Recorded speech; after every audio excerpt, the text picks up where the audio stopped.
যে হাসনাত আব্দুল্লাহ গিয়া সময় টেলিভিশনের 10 জন সাংবাদিককে চাকরিচ্যুতি করার কথা বলেছেন। আমি তারপরে দেখেছি যে আপনি একটা ফেসবুকে স্ট্যাটাস দিয়েছেন, সেই স্ট্যাটাসের মধ্যে আপনি বলেছেন যে আপনি এর মধ্যে যান নাই, আপনি যাওয়ার পরে 5 জনের চাকরিচ্যুতি করা হয়েছে এবং সেই 5 জনের চাকরিচ্যুতি করার ব্যাপারে আপনি আপত্তি জানিয়েছেন। আমি আবারও বলতে চাই যে আপনি 10 জনের লিস্ট ধরাইছেন কি 5 জনের লিস্ট ধরাইছেন? হ্যাঁ, 5 জনের লিস্ট ধরেছেন, সেটা আমি বলি। আপনি ওই জায়গা থেকে খালেদ ভাই বক্তব্যটা ভাবে আসে না, আপনার জায়গা থেকে যেভাবে আসছে সেটা হচ্ছে এএফপির বরাতে হাসনাত আব্দুল্লাহ গিয়েছে, ব্যাপারটা এমন ছিল না। বরং আপনার জায়গা থেকে আপনি হচ্ছেন পার্সোনালি ক্লেম করেছেন আমি 10 জনের লিস্ট ধরাই দিয়ে চলে আসছি।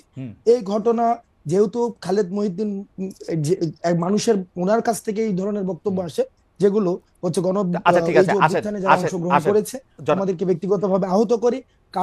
কারণ এই 10 জনের লিস্ট যদি সময় টেলিভিশন যে ধরনের গুন্ডামি করেছে, এই গুন্ডামির বিরুদ্ধে, এটা সাংবাদিকতা করে না, এক ধরনের গুন্ডামি করেছে, আমরা সেখানে কথা বলতে গিয়েছিলাম। ফ্যাক্ট বেসড জার্নালিজম, যেটা যে জার্নালিজমের জন্য আপনারা হচ্ছেন এত বছর ধরে ফাইট করছেন, যে জার্নালিজম আপনারা দেশে থেকে করতে পারেন নাই, আপনারা বিদেশে চলে যাইতে হয়েছিল, সেই জার্নালিজমটা সময় টেলিভিশন এক ধরনের গুন্ডামি করেছে, সেটার বিরুদ্ধে কথা বলতে গিয়েছিলাম। কিন্তু আপনি যেভাবে বললেন যে আমি 10 জনের নামে চলে আসছি,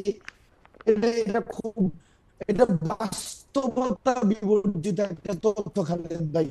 এটার কোনো ধরনের বাস্তবতা না থেকে আপনাদের জায়গা থেকে আপনি তো অবশ্যই প্রশ্ন করবেন, আমি প্রশ্ন উত্তর নিব, আপনার সবগুলো প্রশ্ন উত্তর দিব। সেটা হচ্ছে আমরা প্রত্যাশা করবো আপনাদের জায়গা থেকে যেন বস্তুনিষ্ঠ সাংবাদিকতা, যে সাংবাদিকতার জন্য খালেদ মহিউদ্দিনরা বছরের পর বছর ফাইট করে যাচ্ছে, সেই ধরনের সাংবাদিকতা, ক্ষমতাকে প্রশ্ন করার সাংবাদিকতা অব্যাহত থাকুক।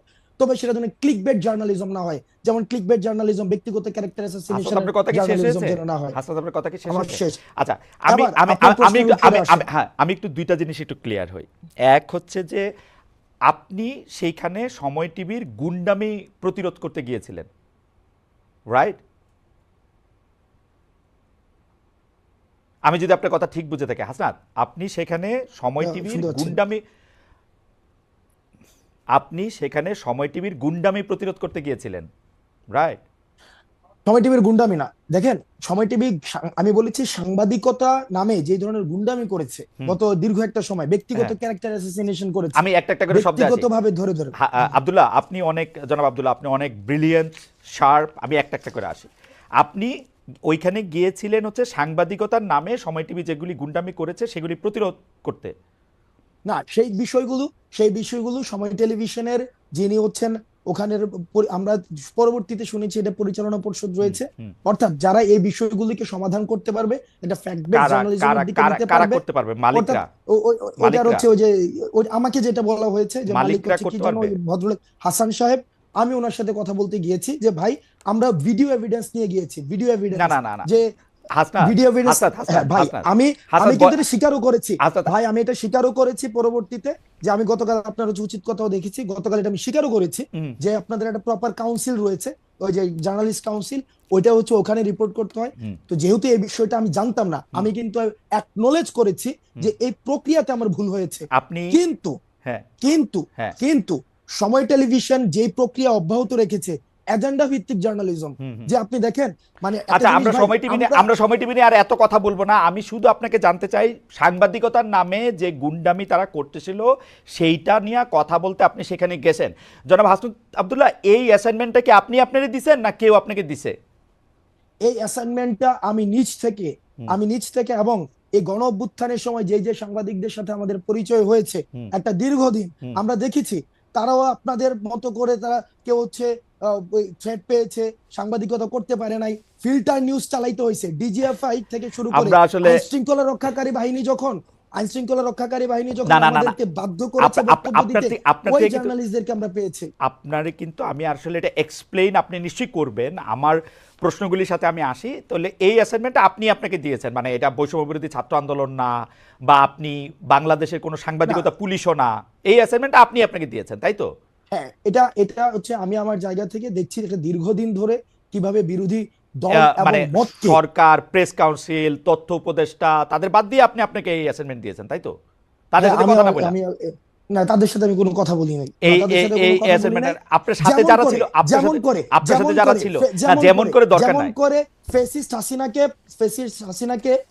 হাসিনাকে পতন করার জন্য আমরা প্রেস কাউন্সিল, ওই যে তারপর হচ্ছে ওই যে তুই উপদেষ্টা, কিন্তু আপনারা তারপর হচ্ছে ওদের সাথে যেভাবে কথা আলোচনা বলেন নাই, করি নাই, সেইভাবেই আপনারা আমি বলেছেন, করি নাই, ঠিক সেইভাবে একইভাবে বলেছেন, গিয়েছি। Yes, সেইভাবে বলেছেন। জি, এভাবে ধরেন গিয়েছি। ধরেন Yes. সেইভাবে আর কি কি জায়গায় আপনি যাওয়ার জন্য আগ্রহ বোধ করেন সেটাও আমরা শুনবো, পুরো আলোচনাটাতে যাই। অবশ্যই, মনে করেন যে অবশ্যই। ফেসিস্ট হাসিনা, কোনো সন্দেহ নাই হাসিনার জায়গা থেকে হাসিনা মিডিয়াকে ধ্বংস করেছে, গলা চিপে রেখেছে, এটা আমি বারবার বলতে চাই, বারবারই বলবো। কিন্তু এইটার পরে 5 মাস পরে এসে, 4.5 মাস পরে এসে হাসনাত আব্দুল্লাহর মনে হয়েছে যে সাংবাদিকতা নামক করা গুন্ডামি করতেছে, এখন হাসনাত আব্দুল্লাহ নিজেকে অ্যাসাইন করেছে ওইখানে গিয়ে তাদেরকে বলে আসতে হবে কথা, তাই তো?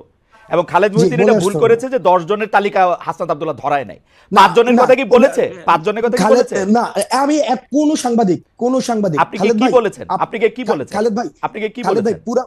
খালেদ ভাই, পুরো প্রক্রিয়া মানে হ্যাঁ। অর্থাৎ ওখানে যাওয়ার প্রক্রিয়াটা যেটা সাংবাদিকতা নীতি বিরুদ্ধ বা আপনাদের একটা প্রেস কাউন্সিল আছে ভাই, এটা এটা আমি জানতাম না। ওই প্রক্রিয়া নিয়ে যদি আপনি কথা বলেন সেটাকে আমি সমর্থন জানাবো এবং আমার ভুলের জায়গাটা আমি অ্যাকনলেজ করব। কিন্তু পার্টিকুলারলি যেই জায়গায় প্রবলেমটা, যেই জায়গায় আমি আপনাকে ইস্যু ধরেছি, সেটা হচ্ছে আমারে যদি আপনি জানতে চান, প্রমাণ ছাড়া, আব্দুল্লাহ, আপনি প্রমাণ জনাব ছাড়া আব্দুল্লাহ, আপনি বলতে জনাব পারেন না আব্দুল্লাহ, যে জনাব আব্দুল্লাহ, দেখেন আমি আপনাকে সাংবাদিকতার কথা বলি। সাংবাদিকতা দুই রকম, আমি বলি আমাকে কথা বলতে দিন। হ্যাঁ, বলেন খালেদ ভাই, বলেন খালেদ ভাই, বলেন কথা বলেন বলতে দিন। বলেন, শেষ করে আমাকে বললেন। কারণ খালেদ ভাই, আপনি পুরো প্রক্রিয়াতে অবশ্যই যে সবচেয়ে বড় অপরাধ করেছে তারও যথাযথ বিচার প্রক্রিয়ার মধ্য দিয়ে তার বিচার নিশ্চিত হতে হবে। আমি এটার সাথে ফুললি এগ্রিড, বিষয়টার সাথে আমি এগ্রিড না। আপনি প্রমাণ ছাড়া আপনি বলেছেন যে 10 জনের লিস্ট হাসনাত আব্দুল্লাহ ধরাই নিয়ে আসছে। আমি একজনের কোনো লিস্ট দেয় নাই। সেখানে হাসান সাহেবের সাথে কথা হয়েছে, সেখানে তারেক জিয়াকে কিভাবে হচ্ছে পার্সোনালি অ্যাটাক করা হয়েছে, 21শে আগস্ট নিয়ে ওকে কিভাবে রিপোর্ট ওকে, করা আমি হয়েছে, আমি আপনার সাথে একমত আব্দুল্লাহ। আমরা অনুষ্ঠানটা আগাই। আমি আপনার সাথে একমত যে 10 জনের লিস্ট আপনি ধরান নাই, আপনি একজনের লিস্টও ধরান নাই, একজনের লিস্টও ধরান নাই। কিন্তু আমি আমার অন মাই ডিফেন্স আমি শুধু বলে রাখতে পারি যে 2 ধরনের সাংবাদিকতা আছে, একটা হচ্ছে সাবজেক্টিভ, একটা হচ্ছে অবজেক্টিভ। আমি যখন আমার মত দেই, এটা আমার মত। এখন আপনি আমার মতরে আপনি চ্যালেঞ্জ করতে পারেন, আমার মততে আপনি আলাদাভাবে জিজ্ঞেস করতে পারেন। আমার মতের বিরুদ্ধে যখন আপনি আপনার মত দিয়েছেন, আমি এটা প্রচার করতে চেষ্টা করছি আমার জায়গা থেকে, এখন আমি এটা চেষ্টা করতেছি। আপনি তো এখানে আসছেনই, আমরা অনুষ্ঠানের মধ্যে দিয়ে সামনে দিয়ে আগাই, কারণ এটা আসলে এই কিছু কথা তো আপনার থেকে আমরা শুনতেই চাই। সেইটা হচ্ছে যে ধরেন 158 জন সমন্বয়কের মধ্যে যে আপনি আহ্বায়ক নির্বাচিত হয়েছেন, এটা কোনো বা নির্বাচিত হয়েছেন কিনা, এটা কি প্রক্রিয়ার মধ্যে দিয়ে হয়েছে? ওকে, 158 জনের দেখেন, এই যে অভ্যুত্থান পরবর্তী সময়ে সমন্বয়ক নামে, আমরা বারবার বলেছি সমন্বয়ক নামে বিভিন্ন জায়গায় হচ্ছে চাঁদাবাজি, তারপরে হচ্ছে বিভিন্ন জায়গায় অ্যানোমালিস ক্রিয়েট হচ্ছিল। এখন দেখেন, বিপ্লব যখন হচ্ছে গণ অভ্যুত্থানের সময় বিভিন্ন হচ্ছে কন্ট্রিবিউশনের ভিত্তিতে আমরা সমন্বয় করেছিলাম, তখন দেখা যেত কি সমন্বয় খুঁজে পাওয়া যেত না, রিস্ক নিতে চাইতো না। কিন্তু অভ্যুত্থান পরবর্তী সময়ে সবাই সমন্বয় পরিচয় বিভিন্ন জায়গায় একটা অথরিটেটিভ একটা মনোভাব নিয়ে যেতে যাচ্ছিল। তো তখন সেই জায়গা থেকে যখন কারো হচ্ছে অভিযোগ আসছে, আমি কিন্তু তাকে অ্যাকাউন্টেবিলিটির মধ্যে নিয়ে আসতে পারি না। কারণ সেই জায়গা থেকে যেন এটার একটা ফিল্টার প্রসেস হয়। আমরা এই যে 158 জন সমন্বয়ক রয়েছে, আমরা তাদের সাথে বসেছি। হয় এবার এই মিটিং 158 জন ছিল কিনা সেটা হচ্ছে একটা বিষয় না, ওই মিটিং 158 জন ছিল না, কিন্তু অধিকাংশ আমরা সেখানে মিটিং বসেছি, অধিকাংশই, যাতে করে আমরা অভ্যুত্থান পরবর্তী সময়ে এই অভ্যুত্থান প্রতি বিপ্লবের যে বিভিন্ন কথাবার্তাগুলো বিভিন্ন সময় এসেছে এবং আমরা বিভিন্ন সময় বিভিন্ন মুভমেন্ট গুলো করেছি, সেই জায়গা থেকে আমরা এটাকে একটা প্রক্রিয়ার মধ্যে নিয়ে আসার জন্য অধিকাংশের মতামতের ভিত্তিতে আমি আহ্বায়ক হয়েছি। সার্জিস হচ্ছে জুলাই অধিকাংশের মতামতের ভিত্তিতে, এটাই আমার জানা ছিল, অধিকাংশের মতামতের ভিত্তিতে, অধিকাংশ সমন্বয়কের মতামতের ভিত্তিতে, মানে আপনারা একটা ভোটাভুটি করেছেন, তাই তো? না, ওইটা ভার্বালি, সেটাকে আমরা হচ্ছে প্রথমত আমরা সবাই একসাথে বসেছি, বসে আমরা একটা সিদ্ধান্ত নিয়েছি যে এই যে বিভিন্ন অভিযোগ আসছে, আমার বিরুদ্ধে অভিযোগ আসতে পারে, তখন সেটার অ্যাকাউন্টেবিলিটি প্রক্রিয়াটা কি হবে। ঠিক আছে, মানে এই প্রক্রিয়াটা আমরা বুঝছি, মানে ঘটনাটা